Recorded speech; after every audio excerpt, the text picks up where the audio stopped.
Hi guys, to be a member of UKIP, does it explicitly require that you do not know how the asylum system works and how international law operates? You would think a party that is pretty much obsessed with one issue would actually have a rudimentary comprehension of it. No, not a bit.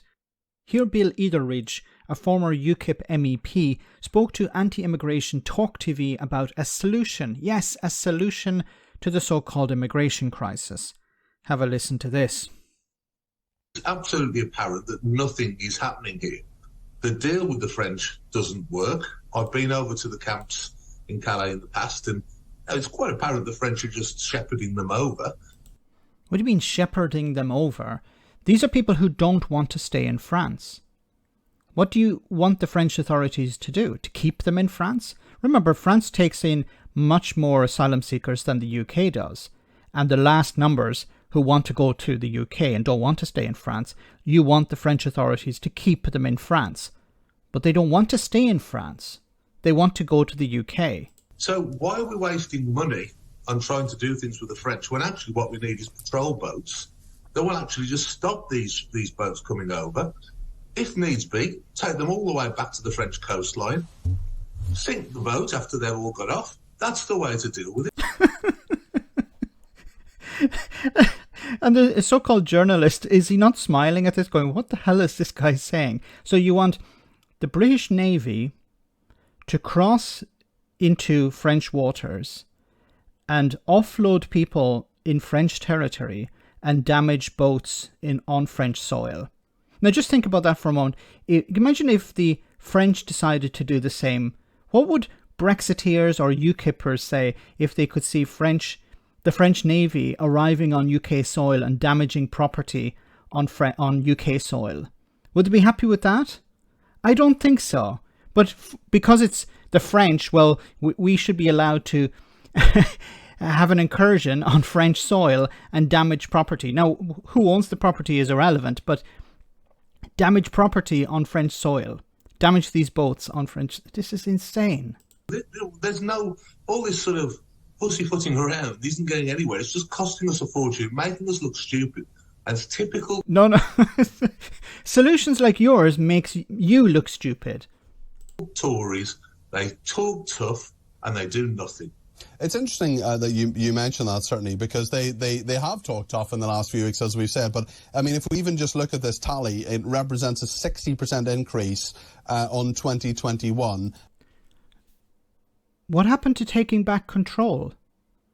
Remember, this guy is from UKIP. He promoted this idea that we need to leave the EU in order to control our borders.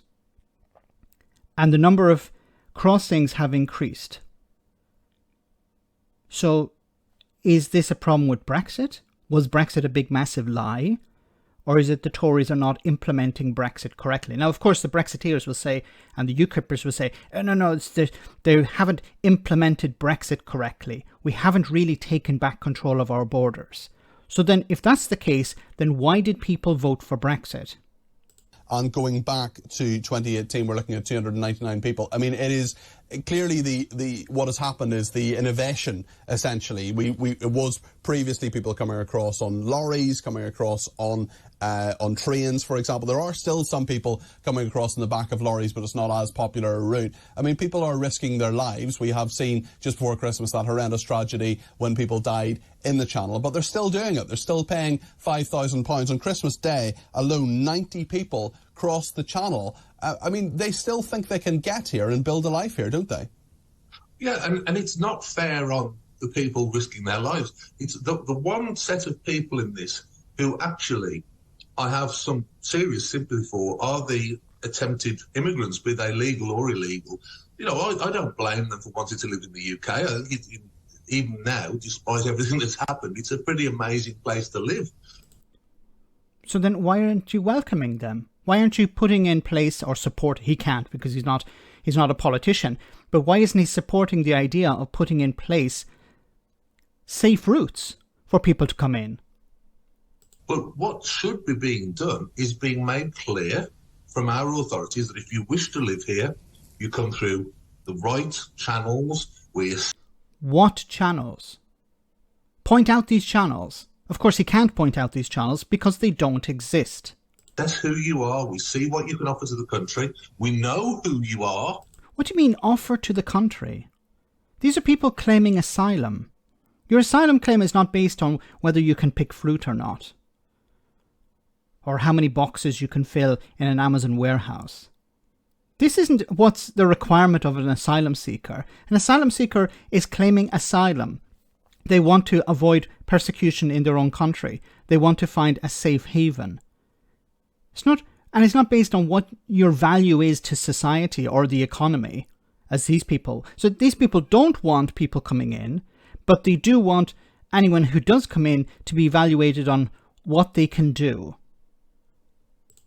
And then, if we judge it right, you can come and add to this great country. And absolutely. So, the last part he says, and if it's judged, then you can come.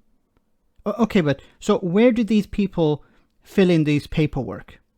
You're saying, yeah, people can come in if they can offer something to the economy. Okay, so how do you fill in this paperwork? This is the problem. If somebody, is it in Calais?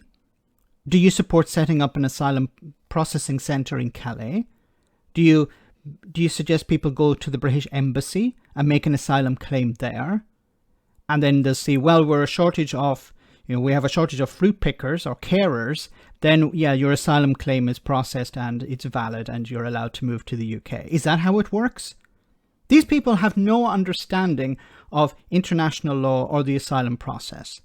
And they're just talking about these ridiculous ideas, and they're entertained. This is the problem. They're entertained by the media. This idea of, yeah, let's just push these boats back to France, offload people in a foreign country, and damage property on foreign soil. And for him, it's completely acceptable. Would it be acceptable if it was the other way around? I don't think so. Let me know in the comment section, guys, what you think about all of this. As always, your comments are greatly appreciated. Thanks a lot.